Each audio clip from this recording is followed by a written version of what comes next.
जोहार दोस्तों, झारखंड पीजीटी के प्रैक्टिस सेट 1 के आगे के प्रश्नों को हम लोग आज करेंगे। 66 में है, सूची 1 को सूची 2 से सुमेलित करना है। सूची 1 में उपन्यास दिए गए हैं, सूची 2 में उनके विषय हैं। निर्मला जो है उन्होंने क्या किया था? अनमेल विवाह किया था। ठीक है, निर्मला ने अनमेल विवाह किया। कर्मभूमि में अछूतों का उद्धार होता है, तो कर्मभूमि अछूतों उद्धार से रिलेटेड है। भिखारिनी ने अंतर जातीय विवाह कर लिया। रंगभूमि में किसानों की समस्याएं, रंगभूमि में क्या है? किसानों की समस्याएं हैं, तो इसका आंसर क्या हो जाएगा? सी। 67 में निम्नलिखित युग्मों पर विचार करना है। उपन्यास है, लेखक है। गिरती दीवारें, जब दीवारें गिरती हैं तो वो क्या करती हैं? अश्क बहाती हैं, तो गिरती दीवारें उपेंद्रनाथ अश्क। बूंद और समुद्र अमृत के समान होते हैं। बूंद जो है वो अमृत के समान होते हैं, तो बूंद और समुद्र किनकी रचना है? अमृतलाल नागर की। देशद्रोही यशपाल जी कहते हैं कि कभी भी तुम देशद्रोही मत बनना। इसमें आंसर क्या हो जाएगा? सी। केवल 3 सही है, क्योंकि गिरती दीवारें उपेंद्रनाथ अश्क जी की रचना है, बूंद और समुद्र अमृतलाल नागर की रचना है। 68 में है, उपन्यास दिया हुआ है, उनके लेखक मिलान करना है। सुनीता जैनेंद्र की रचनाओं को टिक्स के माध्यम से हम लोगों ने याद कर लिया है कि जैनेंद्र ने परख कर सुनीता से विवाह किया। इस तरह सन्यासी कौन? ईलाचंद जोश में आके क्या करती है? संन्यास जीवन ले लेती है। ठीक है। पथ की खोज किनका है? डॉक्टर देवराज का है। डॉक्टर देवराज की एक अन्य रचना क्या है? अजय की डायरी। इसको भी याद रखेंगे, तो इसका आंसर क्या हो जाएगा? केवल 1। सुनीता जो है वो जैनेंद्र की रचना है। संन्यास किसने ले लिया? तो ईलाचंद जोशी ने जोश में आकर संन्यास ले लिया। पथ की खोज कौन कर रहे हैं? तो डॉक्टर देवराज जो है वो पथ की खोज कर रहे हैं। 69 में भी वही है, उपन्यास दिया हुआ है, लेखक या फिर लेखिका। जिंदगी नामा, अपनी ज़िंदगी हम लोग किसके नाम कर देंगे? तो कृष्ण भगवान के नाम कर देंगे। तो जिंदगी नामा किनकी रचना हो जाएगी? कृष्णा शोभती की। मैं और मैं, ऐसा भाव किसका है? तो मृदुला गर्ग। मृदुल व्यक्ति जो होते हैं वे सिर्फ बोलते हैं कि मैं और मैं ही सबका कल्याण कर सकता हूँ, तो मैं और मैं, मृदुला गर्ग। पीली आंधी किनका हो जाएगा? प्रभा खेतान। तो पीली आंधी में प्रभा जो है कुछ खता कर जाती है, तो पीली आंधी प्रभा खेतान। तो इसमें से कौन सा सही हो जाएगा? सी सही हो जाएगा।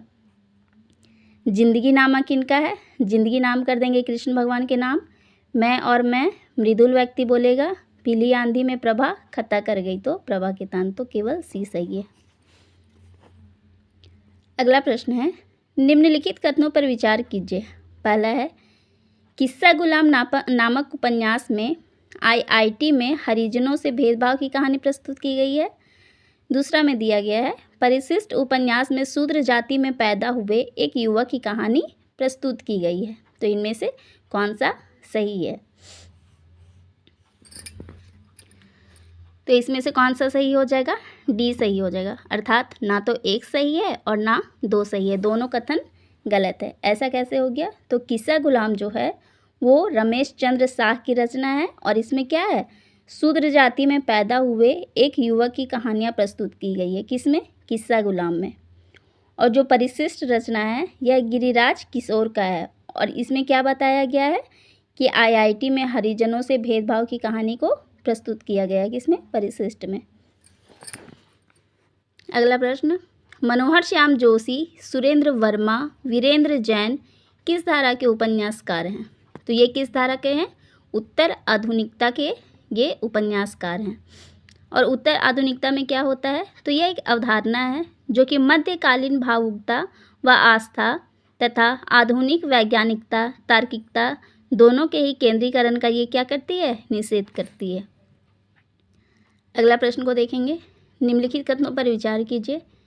एक चिथड़ा सुख नामक उपन्यास चेकोस्लोवाकिया के शहरी परिवेश में दूसरे विश्व युद्ध के बाद मनुष्य की नियति को दिखाता है। दूसरे ऑप्शन में दिया गया है वे दिन किनकी रचना है? निर्मल वर्मा की। वे दिन उपन्यास शहरी जीवन में व्याप्त विवाहेतर संबंधों की सूक्ष्म पड़ताल करता है। तो 72 में क्या हो जाएगा, डी। ना तो एक सही है और ना ही दो सही है। एक चिथड़ा सुख जो है वह दिल्ली के व्यवस्थित मतलब दिल्ली के जो एक चिथड़ा सुख जो है वो दिल्ली पर आधारित उपन्यास है। इसमें शहरी जीवन में व्याप्त विवाहेतर संबंधों की सूक्ष्म पड़ताल की गई है। वे दिन जो है उसमें निर्मल वर्मा ने चेकोस्लोवाकिया के शहरी परिवेश में दूसरे विश्व युद्ध के बाद मनुष्य की नियति को दिखाया, अर्थात दोनों ऑप्शन क्या किए गए, एक्सचेंज कर दिए गए हैं। तो इसलिए ना तो इसमें एक सही होगा और ना ही दूसरा सही होगा। निम्नलिखित कथनों पर विचार कीजिए। दीर्घ तपा उपन्यास के लेखक भीष्म साहनी है। दूसरा है तमस उपन्यास के लेखक फणीश्वर नाथ रेणु है। तो ये दोनों इसी तरह एक्सचेंज कर दिया गया है। दीर्घ तपा किनकी रचना है, फणीश्वर नाथ रेणु की रचना है। और तमस जो कि 1973 में प्रकाशित हुआ था, इसके लेखक कौन है, भीष्म साहनी है। तो दीर्घ तपा उपन्यास जो है इसकी नायिका बेला गुप्त कामकाजी महिलाओं की हॉस्टल की सेक्रेटरी है, जो अपने चारों ओर तेजी से पसरती सामाजिक विकृतियों को बहुत निकट से देखती हैं, लेकिन चाहते हुए भी वह उनके विरुद्ध में कुछ कर पाने में असमर्थ होती है।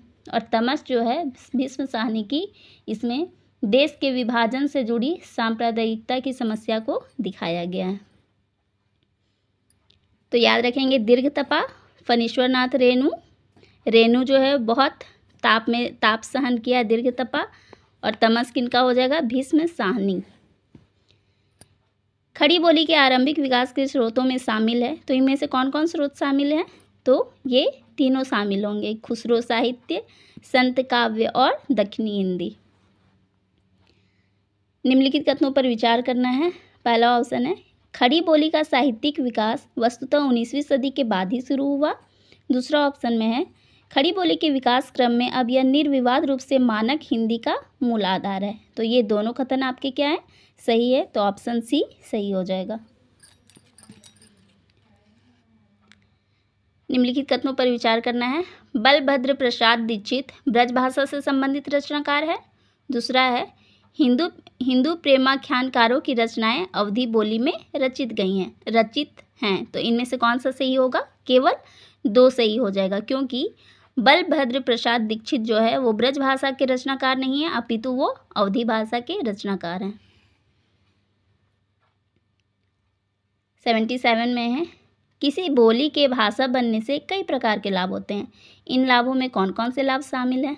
पहला है, प्रकाशन व्यवसाय उन्नयन होता है, सहायता अनुदान मिलता है, वैज्ञानिक तकनीकी अनुसंधानों में इन भाषाओं का प्रयोग होता है। तो क्या हो जाएगा, ये तीनों सही हो जाएंगे। अगर कोई बोली है वह भाषा का रूप ले लेती है, अर्थात बोली किसे कहते हैं, एक सीमित क्षेत्र में बोले जाने वाली भाषा को ही बोली कहते हैं, और जब वो विस्तृत रूप ले लेता है, अर्थात बहुत विस्तृत क्षेत्र में उसको लोग बोलते हैं, तो वो भाषा बन जाती है और उसके ये सभी लाभ होते हैं। अगला प्रश्न है, वासना के दमन की स्वस्थ प्रवृत्ति ही काव्य की प्रेरणा है। यह कथन किसका है, तो किनका है, ये फ्रायड का है। तो वासना के दमन का हम लोग क्या करेंगे, फ्राई कर देंगे। वासना के दमन को क्या करेंगे, फ्राई कर देंगे। तो फ्रायड याद रहेगा। अगला प्रश्न देखेंगे, निम्नलिखित युग्मों पर विचार कीजिए। इधर उपन्यास है, ये लेखक है। अपने अपने राम भगवान सिंह का है, कसब वीरेंद्र जैन का है, और पार मनोहर श्याम जोशी का है। तो 79 का आंसर क्या हो जाएगा, केवल ए सही हो जाएगा, अर्थात अपने अपने राम भगवान। तो ये तो आप लोग को डायरेक्ट याद रह जाएगा, अपने अपने राम भगवान, ठीक है। तो अपने अपने राम उपन्यास के लेखक कौन हो जाएंगे, भगवान सिंह हो जाएंगे। और कसब जो है वो मनोहर श्याम जोशी का है, और पार कौन, वीरेंद्र जैन की रचना है। कसब मतलब कसम खाते हैं, कौन, मनोहर श्याम जोशी की हम हमेशा जोश में रहेंगे, ठीक है। पार वीरेंद्र जैन, वीर व्यक्ति ही हर मुश्किलों से पार पा सकते हैं। अगला प्रश्न है, भक्ति आंदोलनों से संबंधित संतों व उनसे संबंधित स्थलों को सुमेलित कीजिए। तो संत तुकाराम जी जो हैं वो कहाँ के हैं, महाराष्ट्र के हैं, और जो नामदेव हैं वो भी महाराष्ट्र के हो जाएंगे। नरसिंह मेहता ये गुजरात राज्य से संबंधित है। चैतन्य महाप्रभु जिन्होंने किस संप्रदाय की स्थापना की थी, गौड़ीय संप्रदाय की स्थापना की थी, तो ये कहाँ के हो जाएंगे, बंगाल राज्य से हो जाएंगे। गुरु नानक देव वो पंजाब राज्य से थे और मीराबाई राजस्थान। तो इसका सही आंसर क्या हो जाएगा, बी हो जाएगा। निम्नलिखित में से एक वाक्य में क्रिया भक्षण करने के अर्थ में प्रयुक्त हुई है, यह वाक्य क्या है, तो यह वाक्य हो जाएगा डी, वह आम खाता है। भक्षण मतलब खाना, ठीक है, वह आम खाता है। निम्नलिखित में से स्त्रीलिंग शब्द को चुनिए। तो धुआं, संध्या, भत्ता, धावा, इनमें से स्त्रीलिंग शब्द कौन सा हो जाएगा, संध्या शब्द जो है वो क्या हो जाएगा, स्त्रीलिंग शब्द हो जाएगा। और संध्या किनकी भाषा है, तो आप लोगों ने देखा होगा नाथ साहित्य के जो लोग होते हैं वो संध्या भाषा का प्रयोग करते थे। हर्ष का विलोम क्या हो जाएगा, हर्ष का विलोम हो जाएगा विषाद। जुगुप्सा अस्थाई भाव है, तो जुगुप्सा किसका अस्थाई भाव है, वीर रस का। वीर रस का अस्थाई भाव क्या हो जाएगा, जुगुप्सा। जगदीश शब्द की सही संधि विच्छेद संधि क्या होगी, तो जगत धन ईस। ए और बी में सेम ऑप्शन है, तो आप जो भी आंसर सही कीजिए एक ही बात होगी, ए या फिर बी। बड़े बड़ाई ना करें, बड़े न बोले बोल, रहीमन हीरा कब कहे लाख टके का मोल।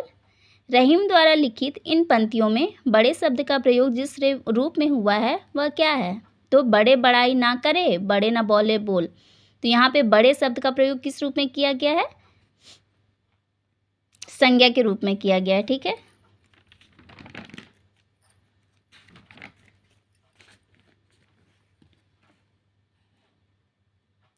एटी 87 में है, यह काम मैं आप कर लूँगा। पंक्तियों में आप शब्द है किससे संबंधित है, संबंधवाचक सर्वनाम, निजवाचक सर्वनाम, निश्चयवाचक सर्वनाम या फिर पुरुषवाचक सर्वनाम। तो जब किसी कार्य को अपने से करने का बोध होता है तो वह किस में आ जाएगा, निजवाचक सर्वनाम, क्योंकि यहाँ पे क्या है, यह काम मैं आप कर लूँगा, तो ये खुद से करने का बोध हो रहा है, तो इसमें हो जाएगा निजवाचक सर्वनाम। 88 में है, उपटन शब्द का तत्सम रूप क्या होगा। तत्सम किसको कहते हैं, संस्कृत के वैसे शब्द जिनको हूबहू हिंदी में उतार लिया जाता है या अपना लिया जाता है उन्हें तत्सम कहते हैं। और तद्भव संस्कृत के वैसे शब्द जिनमें कुछ परिवर्तन के साथ उनको हिंदी में अपनाया जाता है वो तो तद्भव हो जाता है। तो उपटन का तत्सम शब्द क्या होगा, ऊर्ध्वतन। 89 में है, हिंदी भाषा में वचन कितने प्रकार के होते हैं, तो 2 प्रकार के होते हैं, एक वचन और बहुवचन। ऑप्शन बी का इसका सही आंसर है। मरम वचन जब सीता बोला पंक्ति का प्रयोग हुआ है तो किस रूप में हुआ है, कर्मवाच्य में, कर्तृवाच्य में, गलत वाक्य में या भाववाच्य में। तो यहाँ मरम वचन जब सीता बोला पंक्ति का प्रयोग क्या होगा, भाववाच्य। मर्म वचन, मरम वचन किनको बोलते हैं, मान लीजिए कोई इंसान बहुत ज़्यादा तकलीफ में है, ठीक है, और आपकी बातों से उसे शांति या सुकून प्राप्त होता है तो वो कैसे वचन हो जाएंगे, मरम वचन हो जाएंगे। तो ये किस में आ जाएगा, भाववाच्य में। 91 में है, निम्नलिखित वाक्य में रिक्त स्थान की पूर्ति के लिए नीचे दिए गए विकल्पों में से एक उचित विकल्प चुनिए। वाक्य है, युवा खाली स्थान है, असंतोष का कारण निरंतर वृद्धि है। तो किस चीज़ की वृद्धि के कारण युवाओं में असंतोष आ रहा है, पहला है अशिष्टता, भ्रष्टाचार, दुराचार या फिर राजनीति। तो इसका आंसर क्या हो जाएगा, भ्रष्टाचार। तो युवाओं में भ्रष्टाचार के असंतोष के कारण क्या है, निरंतर वृद्धि हो रही है।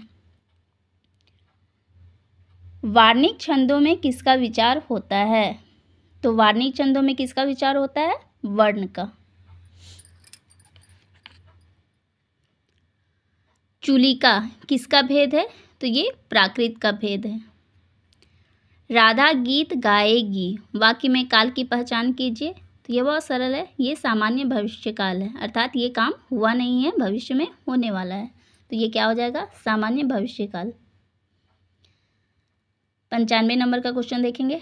आचार्य किशोरी दास वाजपेयी के मत से हिंदी में कितने कारक हैं, तो आचार्य किशोरी दास वाजपेयी के मत से हिंदी में कितने कारक हैं, 6 कारक हैं। 96 का क्वेश्चन है, पउम चरीहू किनकी रचना है, तो स्वयंभू की है। गोस्वामी तुलसीदास की रचना कवितावली किस भाषा में लिखी गई है? तो किस भाषा में यह है?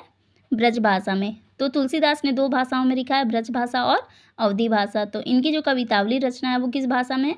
ब्रज भाषा में है। खड़ी बोली के लिए सुनीति कुमार चटर्जी ने किस शब्द का प्रयोग किया है? तो खड़ी बोली के लिए सुनीति कुमार चटर्जी ने जनपदीय हिंदुस्तानी शब्द का प्रयोग किया है।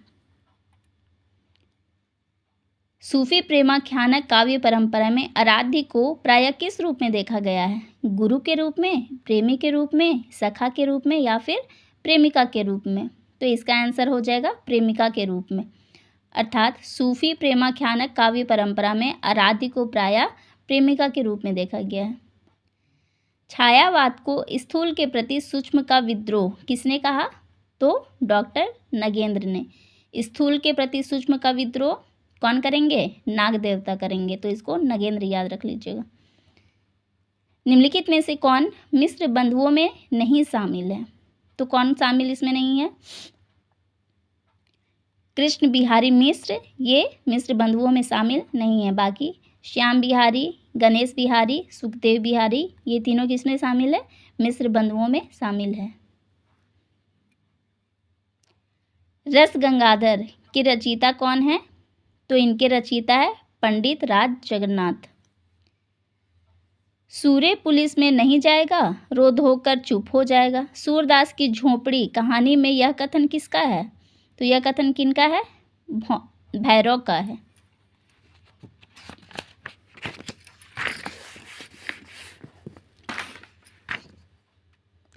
जयशंकर प्रसाद द्वारा रचित कहानी इनमें से कौन सी है?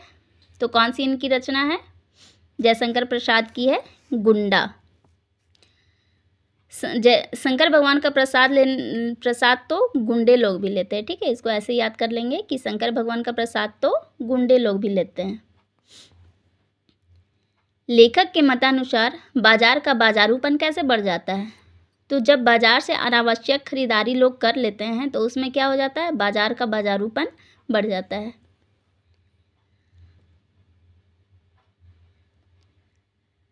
अज्ञेय जी कब हिरोशिमा के विस्फोट के भोक्ता बन गए? तो कब वो हिरोशिमा के विस्फोट के भोक्ता बन गए थे? जब लेखक ने छाया को अनुभव किया था।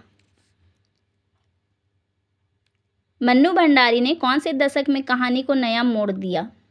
तो इसका आंसर हो जाएगा 1980 के दशक में। मन्नू भंडारी की रचनाएं कौन कौन सी है? आपका बंटी और महाभोज। इनको आप लोग याद रखिएगा। 108वां प्रश्न है, रजनी पटकथा में केसरिया रसमलाई किसके लिए लाई गई थी? तो किसके लिए लाई गई थी वो? अमित के लिए। एक कहानी यह भी आत्मकथा में भटियार खाना शब्द लेखिका ने किसके लिए प्रयुक्त किया है? तो किसके लिए किया है? रसोई घर के लिए। भटियार खाना का तात्पर्य यहाँ क्या है? रसोई घर। एक कहानी यह किनकी रचना है? यह शायद मन्नू भंडारी की। एक बार इसको मैं देख के अगले वीडियो में कंफर्म कर दूंगी। ठीक है, एक कहानी यह भी आत्मकथा। मेरे बचपन के दिन के आधार पर बताइए कि महादेवी वर्मा उर्दू फारसी क्यों नहीं सीख पाई? तो क्यों नहीं सीख पाई थी? क्योंकि स्वयं की अरुचि के कारण, क्योंकि उनको उर्दू फारसी सीखने का बिल्कुल भी मन नहीं था। बाल गोविंद भगत गंगा स्नान के लिए आते जाते समय भोजन कहाँ करते थे? तो वो कहाँ भोजन किया करते थे? वापस घर आकर। रामवृक्ष बेनीपुरी के बाल गोविंद भगत रेखा चित्र में लेकिन उनकी सब चीज़ साहब की थी। यहाँ साहब किसके लिए प्रयुक्त हुआ है? तो किसके लिए प्रयुक्त हुआ है? कबीर के लिए। माता का अंचल पाठ में लेखक को उसके अध्यापक ने क्यों दंडित किया था? तो क्यों दंडित किया था? क्योंकि उसने मूसन तिवारी को चिढ़ाया था। तेरी गठरी में लागा चोर मुसाफिर जाग जरा, बाल गोविंद भगत रेखा चित्र में गठरी शब्द का प्रयोग किसके लिए हुआ है? तो ये किसके लिए प्रयोग हुआ है? मानव जीवन के लिए। जॉर्ज पंचम की मूर्ति, जॉर्ज पंचम की नाक आपने कहानी पढ़ी होगी, उसी से ये अंश लिया गया है। जॉर्ज पंचम की मूर्ति पर नाक लगाने का कार्यभार किसे सौंपा गया था? किसे सौंपा गया था? एक मूर्तिकार को। मैं इस महान पुण्य भूमि में खोदा गया एक कुआं, देखो अनगिनत बच्चे खींचते पानी, मुझ में जो भरा। अब्दुल कलाम की इन पंक्तियों से स्पष्ट है कि क्या स्पष्ट है? उपयुक्त सभी, अर्थात उन्होंने कभी धन संचय नहीं किया, बल्कि हमेशा संसार को कुछ दिया ही है। किन्होंने? अब्दुल कलाम ने। उन्होंने कोई शानदार व आलीशान भवन नहीं बनाया, उन्होंने अपने पास कुछ भी नहीं रखा, कोई परिवार नहीं, बेटा बेटी ये कुछ भी नहीं। 117 प्रश्न में देखेंगे, अभिमन्यु जैसे हो सकोगे तुम। भिक्षुक कविता में अभिमन्यु का प्रतिकारी क्या है? तो ये क्या हो जाएगा? संघर्षरत कर्तव्यनिष्ठ व्यक्ति को क्या बोला गया है? यहाँ अभिमन्यु बोलकर संबोधित किया गया है। विष्णुकांत शास्त्री द्वारा लिखित मुक्ति योद्धाओं के शिविर में गुल्ला युद्ध शिक्षित किए जाने वाले जवानों की संख्या कितनी थी? तो उनकी संख्या कितनी है? 250। कहानी जैसलमेर की राजकुमारी अभिव्यक्त करती है, तो जैसलमेर की राजकुमारी जो है वह क्या अभिव्यक्त करती है? नारी की कुशल प्रबंधक क्षमता व सूझबूझ को। बनारसी दास चतुर्वेदी द्वारा रचित गांधी जी नामक संस्मरण में प्रयुक्त हॉकी स्टिक का नाम मस्तक भंजन किसने रखा था?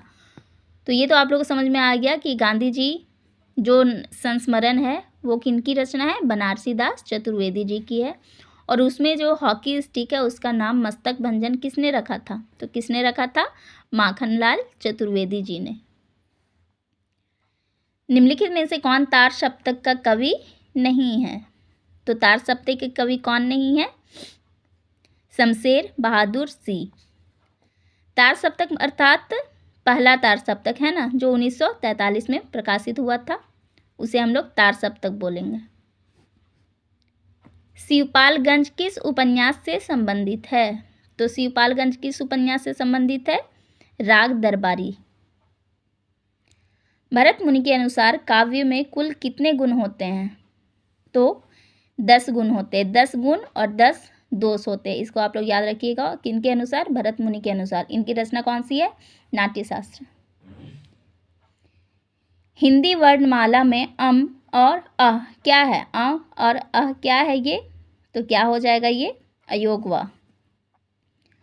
अंधा युग किस नाट्य विधा के अंतर्गत आता है? तो अंधा युग किसके अंतर्गत आता है?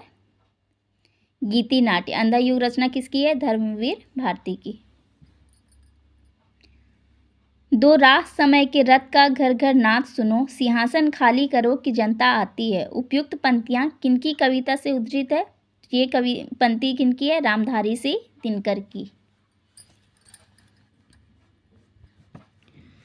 हिंदी के किस आलोचक ने देवरानी जेठानी की कहानी को हिंदी का प्रथम उपन्यास माना?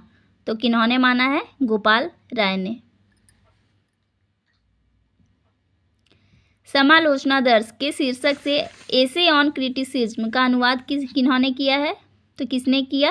रामचंद्र शुक्ल ने। शिखर से सागर तक किस रचनाकार की जीवनी है? तो किनकी जीवनी है? अज्ञेय की। ब्रज भाषा का विकास किससे हुआ है? तो ब्रज भाषा का विकास सौर सेनी अपभ्रंश से हुआ है। अपभ्रंश की उत्तरकालीन अवस्था का नाम क्या है? तो अपभ्रंश की उत्तरकालीन अवस्था का नाम क्या है? अवहट। संस्कृत, पाली, प्राकृत, उसके बाद क्या हो जाएगा? अपभ्रंश अवहट। अपभ्रंश में कुल कितने स्वर थे? तो अपभ्रंश में कुल कितने स्वर हैं? 8। मगही किस हिंदी प्रदेश में बोली जाती है? तो मगही कहाँ बोली जाती है? बिहार में।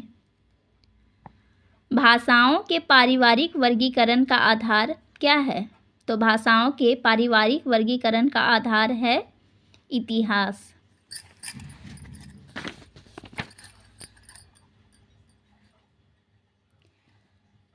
पुष्पदंत किस शताब्दी के कवि हैं? तो पुष्पदंत जो है वो 10वीं शताब्दी के कवि हैं। दोहा कोश किसकी रचना है? तो दोहा कोश किनकी रचना है? सरहप्पा की।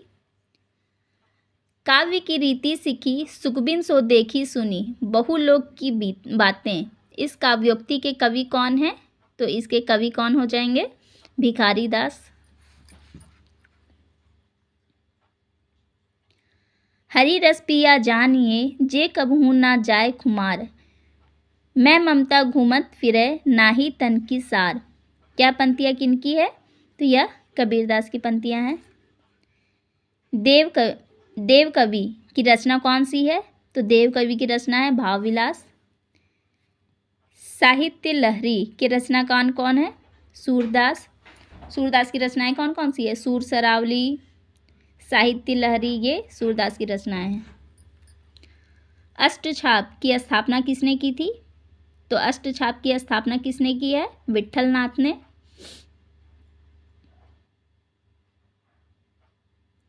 सखी संप्रदाय के संस्थापक कौन है? तो सखी संप्रदाय के संस्थापक कौन हो जाएंगे? स्वामी हरिदास। सखी संप्रदाय को हम लोग हरिदासी संप्रदाय भी कहते हैं। गोस्वामी तुलसीदास की अंतिम रचना कौन सी है? तो गोस्वामी तुलसीदास की अंतिम रचना कौन सा है? हनुमान बाहुक। मृगावती किसकी रचना है? तो यह कुतुबन की रचना है। वन में हम लोग क्या देखते हैं? मृगों को देखते हैं, तो कुतुबन, मृगावती।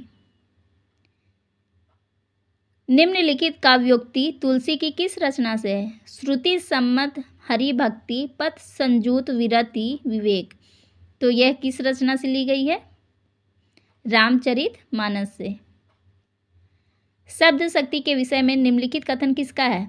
अभिधा उत्तम काव्य है, मध्य लक्षणाहीन, अधम व्यंजना रस विरस, उल्टी कहत नवीन। तो यह शब्द शक्ति के विषय में किनका कथन है? तो यह देव कवि का है। निम्नलिखित में से कौन सा मतीराम का ग्रंथ नहीं है? तो इनमें से कौन सा नहीं है?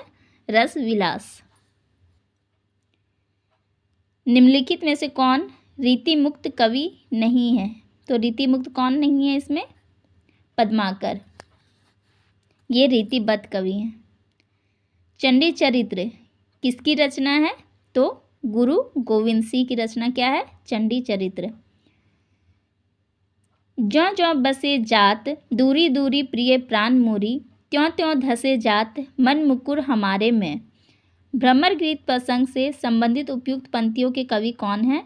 तो कौन हो जाएंगे? जगन्नाथ दास रत्नाकर। तो इस प्रकार हम लोगों ने झारखंड पीजीटी के प्रैक्टिस सेट 1 के 150 प्रश्नों को कंप्लीट कर लिया है। आगे हम लोग प्रैक्टिस सेट 2 को देखेंगे। धन्यवाद।